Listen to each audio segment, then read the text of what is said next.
हमारे साथ एक ऐसे बच्चे हैं जिनकी उम्र 11 साल है, जो आईआईटी के बच्चों को पढ़ाते हैं। इनके हजारों लेक्चर यूट्यूब पर मिल जाएंगे और वो इसी कमरे में पढ़ाते हैं। सारिम खान नाम है। सारिम खान हमारे साथ हैं। इतनी मोटी मोटी किताबें हैं इनके पास, ये जिसे आधुनिक बच्चे कोटा में जाके आईआईटी की तैयारी करते हैं, तमाम लोग पढ़ते हैं। लेकिन 11 साल है, कक्षा 7 में इस बार गए हैं और 7th में पढ़ने वाला लड़का इतनी बड़ी बड़ी बुक सॉल्व करता है और बाकायदा 1,000 लेक्चर यूट्यूब पर मौजूद है। पढ़ाते हैं आईआईटी वाले बच्चों को। इनसे बात करेंगे कि कैसे भाई इतना ज्ञान कहाँ से आ गया, कहाँ से हम लोग पीछे रह गए और आपके पास कहाँ से इतना ज्ञान आ गया। आ जाइए, आप मेरे साथ बात करते हैं। पहले तो ये बताइए सारिम कि पढ़ते किस क्लास में हैं आप? वेल सिंस अभी करेंटली मैंने 7th स्टैंडर्ड को पास आउट किया है, लेकिन हाँ। अभी तक 8th में मैंने since I have been promoted to 8th, लेकिन अभी एक भी दिन मैं स्कूल नहीं गया हूँ। अच्छा, अभी तक स्कूल गए ही नहीं। अच्छा, स्कूल में अपने जैसा बच्चा माहौल देख पाते हो? एक्चुअली जो स्कूल में usually what I most obviously most of the part जो मैं फील करता हूँ कि वो जो मेरे से 5 आवर्स या फिर 6 आवर्स या फिर sometimes up to 8 hours school में यूज़ होते हैं, उससे अगर मैं राइट प्लेस पे इन्वेस्ट करना चाहूँ so I can really learn a lot of things in that time. मतलब ये कह रहे हैं कि अगर ये 8 घंटा स्कूल में जो व्यतीत करते हैं, अगर वो 8 घंटा कहीं अच्छी जगह पे आ जाएं तो शायद उससे ज़्यादा ये उपलब्धियां बना सकते हैं और लोगों को बता सकते हैं। यही कह रहे हैं ना आप? और ये 8 घंटा आप घर में बिताना चाहते हैं या कहीं ऐसी संस्था में बिताना चाहते हैं? दैट इज़ ट्रू, क्योंकि अगर मैं यही 8 आवर्स अपनी स्टडी को दूं, अपनी पर्सनल स्टडी लाइक फिजिक्स से mathematics and various kinds of books, since मेरी जो हॉबी है वो बुक्स पढ़ना है, really like to read lots of books, that is the thing. तो उससे मेरी नॉलेज और इंक्रीज हो सकती है, my skills can improve, and that is the thing कि इसलिए मोस्ट ऑफ द टाइम मैं स्कूल को स्किप करता हूँ। हाँ, किताबें मैं भी पढ़ता हूँ। कौन कौन सी किताबें पढ़ डाली हैं अब तक आपने? अगर सिर्फ फिजिक्स एंड मैथ्स की बात करें सो ओनली इन फिजिक्स में बात करूं so here are so many books जिनमें से मैंने मोस्टली पढ़ चुका हूं। फर्स्ट ऑफ ऑल हेयर यहाँ पे कुछ पीछे जो इंडियन ऑथर्स की बुक्स हैं, लाइक हेयर इज पूरी ओसवाल की series and there are DPPs. उसके बाद एनसीईआरटी ओसवाल की सीरीज आपने पूरी पढ़ डाली है?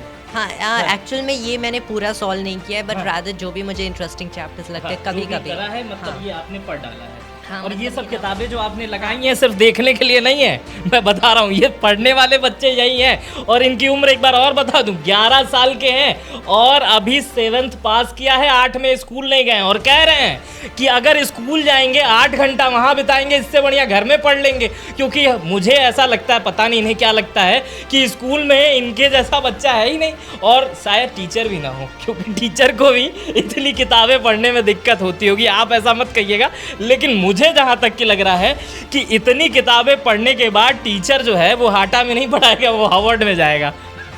और कुछ बताइए, चलिए, ये तो मेरे कहने वाली बात। हाँ, और उसके अलावा वहाँ पे बहुत सारी बुक्स हैं, लाइक ये डीसी पांडे सर की सीरीज़ है अंडरस्टैंडिंग फिजिक्स की, जो कि जेई मेन और एडवांस्ड को लेके फोकस्ड है कि उसमें किस टाइप के प्रॉब्लम्स आते हैं। मतलब आई कैन ऑलमोस्ट से कि जितने भी काइंड के प्रॉब्लम्स आते हैं जेई मेन एंड एडवांस्ड में, सारे काइंड के प्रॉब्लम्स हैं इस बुक में, and solutions of last this is PYQs previous question papers and lots of books right है। इसमें से मैंने कुछ नहीं पढ़ा है, लाइक ये दोनों बुक्स एंड ये दोनों मैंने नहीं पढ़ा है, बाकी सब आई हैव रेड ऑलमोस्ट है, एंड ये सारी बुक्स। उसके बाद यहाँ पे और भी किताबें हैं इधर। हाँ। इन तीनों बुक्स को एक्चुअल में फिजिक्स का बाइबल माना जाता है, the Feynman lectures on physics. मतलब व्हाट आई कैन पर्सनली से, एंड जो कि मोस्टली मतलब जितने लोगों ने भी फिजिक्स को पढ़ा है या फिर जो भी ग्रेट फिजिसिस्ट हैं, I can say that almost everyone will accept कि these are the absolute best textbooks on physics. क्योंकि ये एक्चुअल में क्या हुआ था कि जो रिचर्ड फाइनमैन थे, द ग्रेट थ्योरेटिकल फिजिसिस्ट, जिन्होंने इतना फिजिक्स में कंट्रीब्यूट किया and quantum mechanics, quantum electrodynamics में कंप्यूट किया, जिसके लिए उनको नोबेल प्राइज से भी अवार्ड किया गया। तो उन्होंने जो कैलटेक में अपने लेक्चर्स दिए थे ना, बेसिकली उन्हीं लेक्चर्स को उन्होंने जो भी लेक्चर्स दिए जिन भी टॉपिक्स पे 3 इयर्स का कोर्स था बेसिकली, तो क्या किया बाद में कुछ ऑथर्स ने and even Feynman himself was included, Caltech के प्रोफेसर्स ने उन्हीं लेक्चर्स को रिटन फॉर्मेट में लिख दिया, that is Feynman lectures on physics. नहीं, वो किताब आपसे भारी थी इसलिए मैंने उठा के उधर रख दिया। इतने हल्के आप में भारी भारी किताबें ली। ये सब किताबें आपकी, ये सब किताबें 10th की हैं। देखिए 10th की हैं ये किताबें, आपको आसानी से दिख जाएगा ये 10th की किताबें। बाकी किताबें भी बहुत हाई स्टैंडर्ड की थी, लेकिन ये 10th दिखाई दे रहा है और बच्चा साथ में पढ़ता है। तो 10th की किताबें और ये मैथमेटिक्स, ये तमाम चीज़ें जो 10th की किताबें, 11th की किताबें, तमाम चीज़ें दिखाई दे रही हैं। कोई भी मुझे अभी तक ऐसा नहीं दिख रहा है कि 7th 8th चंपक और नीरज वाली किताबें नहीं दिखाई दे रही हैं। इतना ये इधर है और इतनी किताबें इधर हैं, अंदर घर में भी ये तमाम किताबें हैं। ये सर्टिफिकेट हैं इन्हें, ये इतने सर्टिफिकेट भी इन्हें तमाम मिलते रहते हैं जहाँ भी जाते हैं ये हैं। और अभी ये अलख पांडे के पास गए थे, फिजिक्स वाला के पास, तो क्या कुछ अपना बताइए अनुभव उनके पास। एक्चुअल में मुझे अलख सर से मिलके रियली में बहुत अच्छा लगा एंड एज आई सा कि he really has very great knowledge of physics. तो ऑब्वियसली फिजिक्स जिनको एक्चुअल में फिजिक्स आती है उनसे बात करने में रियली आई फील रियली लगा कि अपने दमदार अपने लेवल का कोई आदमी मिला है। ऐसा लगा। दैट इज द थिंग, क्योंकि mostly whenever I meet to someone जिन्हें फिजिक्स आती है तो फिजिक्स के वेरियस टॉपिक्स, फिजिक्स को अगर अकेले पढ़ रहे हैं तो उसमें उतना मजा नहीं आता जितना किसी के साथ डिस्कस करें तो आता है। So we can both apply our heads, think it and we can see कि वेरियस काइंड के फॉर्मूलाज हैं, उनके नए कौन कौन से एप्लीकेशंस हो सकते हैं। So it's really fun. अलग से जब ये मिलने गए थे तो उन्होंने अलग ने ये 2 गिफ्ट इन्हें दिया था और अभी कोरियर भर के इतना गत्ता भर किताब भिजवाया है और कहा है खूब पढ़ो। और क्योंकि ज़रूरत है भाई, इन्होंने अभी कहा कि जैसे फिजिक्स ये पढ़ते हैं और फिजिक्स वाला मिल गया तो इनको मज़ा आ गया, मतलब अपने जैसे लोग मिल गए। शायद हम जैसे लोग लग ही नहीं रहे होंगे कि हम इनके लेवल के हैं। हमने भी खूब पढ़ाई की, लेकिन लग रहा है कि क्लास 7th में पढ़ने वाला लड़का इतनी ज़्यादा किताबें पढ़ता है। 7th में आदमी चंपक और चाचा चौधरी ही पढ़ता है और खाली टाइम में ये सब किताबें पढ़ते हैं। देखिए, ये खाली टाइम में ये किताबें पढ़ते हैं, नोबेल प्राइज़ वाली किताबें पढ़ते हैं, ये तमाम इतनी मोटी मोटी किताबें पढ़ते हैं। अच्छा चलिए खान साहब ये बताइए कि कैसे इतनी बुद्धि आई, इंस्पिरेशन कौन है आप, किससे इंस्पायर हैं और कहाँ से इतना दम आ जाता है, इतना माइंड है ऊपर से। एलियन तो आके छू के नहीं गए थे। एक्चुअल में I like to mention and मैंने बहुत बार मेंशन किया है कि फाइनमैन से जब पूछा गया था कि how is he actually able to do all this, तो रिचर्ड फाइनमैन जिनसे मैं खुद बहुत ही ज़्यादा इंस्पायर्ड हूँ, आफ्टर ऑल उनकी टेक्स्ट बुक्स मेरी फेवरेट टेक्स्ट बुक्स हैं ऑन फिजिक्स। तो उन्होंने बताया there are actually no miracle people, it happens that they just got interested in, they studied hard and they became like this.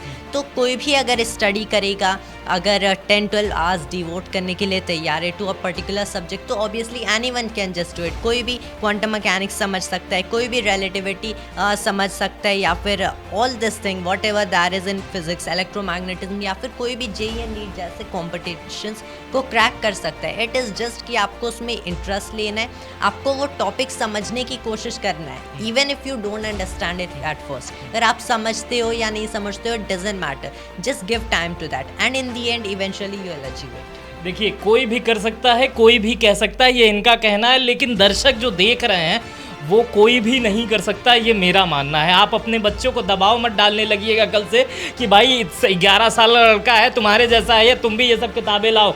आपका बच्चा जैसा है वैसा ही रहने दीजिएगा। कुछ बच्चे होते हैं गॉड गिफ्टेड, जिनके पास अचानक से बहुत ज़्यादा ज्ञान आ जाता है। ऐसे चीज़ें आपको लगातार समाचार पत्रों में देखने को मिलता होगा। उसी में से हैं कि गूगल बॉय, लेकिन इनके पास जो चीज़ है ये बढ़िया से पढ़ाई करते। कितना देर पढ़ाई करते हैं? एक्चुअल में मैं डिफरेंट टाइम लाइक अगर पर्टिकुलर फिजिक्स की बात करूँ, सो रिसेंटली सिंस लॉकडाउन में तो मैं कम्प्लीटली फिजिक्स में ही था, लेकिन अब मेरा time mostly I am dividing it between many things, particularly physics. हाँ, पर्टिकुलरली फिजिक्स तो मैं 8 आवर्स पढ़ता हूँ, उसके अलावा 2 आवर्स मैथ्स, एंड उसके अलावा मैं कोई भी रैंडम टॉपिक पढ़ता हूँ, समथिंग लाइक एन एसे और कोई भी other kind of random book. मतलब 12 घंटा लगभग आप पढ़ाई करते हैं। इस उम्र में 11 साल की उम्र में आदमी 12 घंटा पढ़ाई कर रहा है, मतलब समझ रहे हैं, और दिमाग में कोई प्रेशर नहीं है, बहुत सॉफ्ट तरीके से बता रहे हैं। पिताजी से भाभी, मैं पिताजी से भी बात करूंगा इनके कि कैसे भैया इतना होनहार बच्चा पैदा कर दिए, तो यही बात करूंगा। लेकिन ये ठीक है, लेकिन ये है कि आप जो कर रहे हैं वो कहाँ से इसकी शुरुआत हुई? एक्चुअल में देयर इज़ अ बुक जो कि मैं यहाँ पे मेंशन करना चाहूँगा, this is a brief history of time, जो कि फर्स्ट फिजिक्स की बुक थी जो कि मैंने पढ़ा, and honestly means I really love this book so much कि मैंने जब ये बुक पढ़ा था, फर्स्ट ऑफ ऑल मैंने प्रोफेसर स्टीफन हॉकिंग की स्टोरी पढ़ा कि उनके पास उनको एक ALS नाम की डिजीज़ थी, that is amyotrophic lateral sclerosis, and उस कंडीशन में भी जब उनकी बॉडी पैरालाइज्ड हो गई थी कम्प्लीटली, उन्होंने अपनी PhD कंप्लीट की and he actually revolutionized changed the world, revolutionized this entire field of physics. उन्होंने कॉस्मोलॉजी में काम किया, ब्लैक होल की थेरीज में काम किया, उन्होंने हॉकिंग रेडिएशन डिस्कवर किया 1974 में, जब एक ऐसा टाइम था जब इवन ब्लैक होल्स को देखा भी नहीं गया था, बस ब्लैक होल्स पे थेरी एग्जिस्ट की जाती थी कि ब्लैक होल्स हो सकते हैं, लेकिन कोई एक्सपेरिमेंटल एविडेंस भी नहीं था. And this very mysterious and strange kind of thing, तब भी ब्लैक होल्स के बारे में इतना डिस्कवर हो चुका था. एंड उस टाइम में जब माना जाता था कि ब्लैक होल से कुछ भी बाहर नहीं आ सकता, and if any scientist attempts to say so कि ब्लैक होल के अंदर से कोई ऑब्जेक्ट बाहर आ सकते हैं, उसकी ग्रेविटेशनल फील्ड को एस्केप कर सकता है, so it was considered is just a weird theory, strange theory and nonsense. लेकिन फिर भी 1974 में स्टीफन हॉकिंग ने प्रेडिक्ट किया ब्लैक होल्स रेडिएट करते हैं, क्योंकि उनके पास एक टेम्परेचर होता है, क्योंकि जो ब्लैक होल का सरफेस एरिया होता है उसी को हम लोग ब्लैक होल की एंट्रोपी एज एंट्रोपी डिस्क्राइब कर सकते हैं. And second law of thermodynamics which my previous lecture was based on, कि जिस भी ऑब्जेक्ट के पास कोई भी स्पेसिफिक एंट्रोपी होती है, कोई भी टेम्परेचर होता है, ऑब्वियसली उसके पास एंट्रोपी होगी, एंड अगर एंट्रोपी है तो टेम्परेचर होना ही है, जिसकी वजह से सारे ऑब्जेक्ट्स रेडिएट करते हैं. मतलब हॉकिंग ने प्रेडिक्ट किया ब्लैक होल्स रेडिएट करते हैं, एंड फाइनली एक्सपेरिमेंटली ये डिस्कवर्ड भी है कि वो रेडिएट करते हैं. So I was very much interested in his theory and in his life, that's why मैंने ये बुक पढ़ा, and from then I actually came in the field of physics. लिखते समय ब्लैक बिंदु बनाने की उम्र में ब्लैक होल्स के बारे में बच्चा पढ़ रहा है, स्टीफन हॉकिंस को जान रहा है, और ऐसे ऐसे लोगों के बारे में बात कर रहा है, ब्लैक होल्स को बढ़िया से बता रहा है कि कैसे कैसे हो सकता है भविष्य में स्टीफन हॉकिंस के बाद यही ब्लैक होल्स पे रिसर्च करे. यही सपना है क्या? या actually that is the thing, and professor Stephen Hawking ने अपनी बुक में भी लिखा है, and it is one of my personal interest in the unified field theory, यानी कि एक ऐसी थेरी जो कि फिजिक्स में हो सकता है, we are not at completely sure, लेकिन हो सकता है बिल्ड हो सके, जिससे एक सिंगल थेरी से इस यूनिवर्स के सारे फोर्सेस एंड सारे मैटर पार्टिकल्स, सारे एलिमेंट्री पार्टिकल्स को एक सिंगल थेरी से डिस्क्राइब कर सके. लेकिन प्रॉब्लम आती है जब फिजिक्स की दो सबसे बड़ी थेरीज, आइंस्टाइन की general theory of relativity and quantum mechanics, जो कि किसी सिंगल फिजिसिस्ट ने नहीं but many outstanding hundreds and 200s of outstanding physicist of the 20th century ने डेवलप किया था, ये दोनों थेरीज एक दूसरे के अगेंस्ट है. मतलब that is the thing, the theory of the big and theory of small को मर्ज नहीं कर सकते, इसलिए हमें इन थेरीज को मॉडिफाई करना होगा, एंड तभी ऐसा पॉसिबल है कि हम लोग एक यूनिफाइड फील्ड थ्योरी तैयार कर सके. लेकिन अभी तक ऐसा किसी ने किया नहीं है, and even Einstein tried it but at he failed. Einstein Stephen Hawkins के बाद लग रहा है ये ट्राई करेंगे और तमाम वो मुद्दे बाहर निकल के आएंगे जो ये लिटिल आइंस्टाइन या लिटिल स्टीफन हॉकिंस हम इन्हें कह लें, कि ऐसी बातें कर रहे हैं जो कुछ तो समझ में आ रही होंगी आपको, लेकिन बहुत सारी चीज़ें नहीं समझ में आ रही हैं, सर से ऊपर जा रही हैं. और ऐसा नहीं है जैसे ब्लैक होल्स, स्टीफन हॉकिंस या अल्बर्ट आइंस्टाइन की बातें आपने सिर्फ सुनी होगी, उनकी थ्योरी नहीं समझ पाए होगे. कि आपने ये सुना होगा कि अल्बर्ट आइंस्टाइन या स्टीफन हॉकिंस या ब्लैक होल्स, तमाम कथाएँ यूट्यूब पे या फेसबुक पे आपको देखी होंगी, लेकिन उसकी थ्योरी को जिस हिसाब से ये बता रहे हैं वो बड़ा शानदार है. और मैं इस 11 साल के बच्चे के साथ मिलकर ऐसा लग रहा है कि भाई साहब मैं किसी IITian प्रोफेसर से बात कर रहा हूँ जो रिसर्च करके बैठे हुए हैं, किसी बड़े साइंटिस्ट से बात कर रहा हूँ. सपना क्या है? चलिए सपने पे आते हैं. सपना ऑब्वियसली साइंटिस्ट बनने का है, एंड रिसर्च करना है फिजिक्स में. That is the thing, physics, astrophysics, mathematics. Hindustan के लिए साइंटिस्ट बनेंगे, यही सपना है आपका? या दैट इज द थिंग. तो अभी आपके पापा बता रहे थे, पहले पापा से थोड़ा बात कर लें, फिर आपके पास फिर आएंगे, छोड़ेंगे नहीं हम आपको. पापा से पहले तो ये बताइए खान साहब कि इतनी शानदार औलाद इतनी कम उम्र में इतना अधिक जान रही, कैसे ये सब? चूँकि थोड़ा सा एक्स्ट्राऑर्डिनरी तो ये बचपन से रहा है. ठीक है, ये जब हमको लग रहा है कि सेकेंड में या फर्स्ट में था, उस वक्त ये शेक्सपियर को पढ़ाता था. शेक्सपियर को बुक रख के उनके ड्रामास को एकदम एक्सप्लेन करता था. सब लोग हैरान रहते थे. लेकिन ये लॉकडाउन में अचानक बैठे कोई किताब पढ़ रहा था, उसमें स्टीफन हॉकिंग्स के बारे में, कौन था वो, स्टीफन हॉकिंग्स के बारे में पढ़ा. फिर वो एक किताब मंगाया जो आपको ये दिखा रहा था, उस किताब को पढ़ा, उसके बाद से इसकी दुनिया ही बदल गई. एक एक दिन में 2-2 किताब खत्म करने लगा. उस तरह जनरल जो फिजिक्स की किताबें हैं. फिर आपको आश्चर्य नहीं होता है कि एक आप खुद एक दिन में शायद 2 किताबें ना खत्म कर पाए? हम लोग को 10-10 दिन लग जाते हैं. हम बता तो रहे हैं, हम, हमारी बच्ची और ये, हम लोग में कंपटीशन, चलो कौन सबसे ज्यादा बुक कौन फास्ट पढ़ता है. हमने एक किताब अभी पूरा खत्म नहीं किया. कितना खत्म किया था बेटा? 42 ये बुक्स इसका फिनिश हो गया.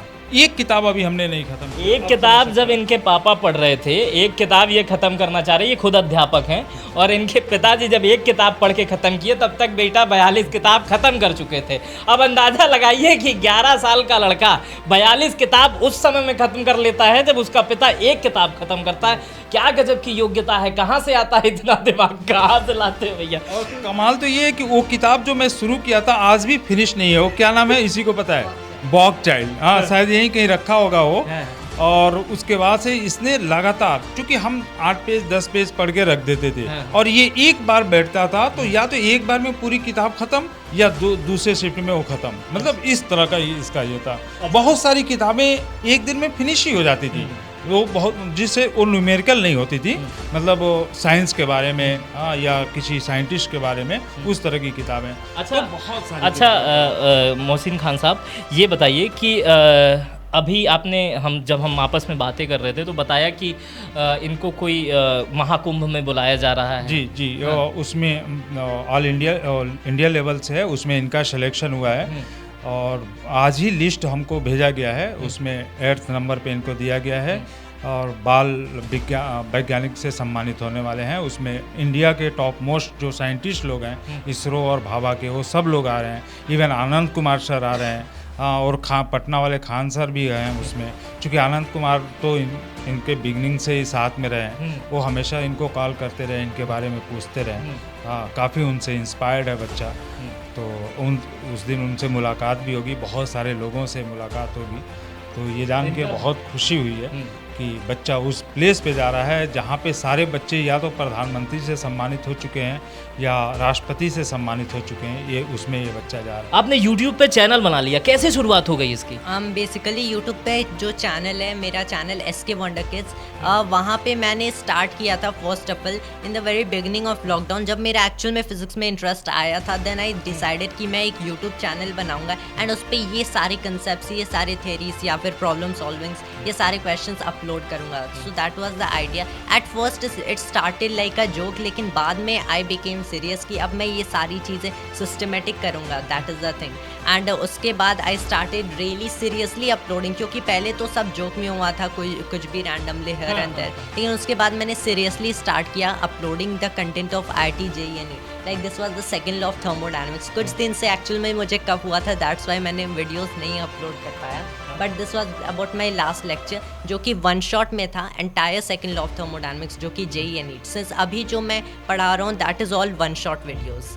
कितने सब्सक्राइबर हैं आपके? Currently there are 250K। अच्छा, 2.5 लाख सब्सक्राइबर इनके YouTube पर हैं, और ये इनकी उम्र 11 साल है, और YouTube पर 2.5 लाख सब्सक्राइबर हैं, और वो लोग इनको पढ़ाते हुए देखते हैं और उनसे पढ़ते हैं। अच्छा, ये बताइए, ये भी हमें पता चला है कि आपको देश और दुनिया भर से तमाम ऑफ़र आए हैं बाहर जाने के लिए या बाहर पढ़ाने के लिए, या तमाम इंटरव्यूज़ हुए हैं?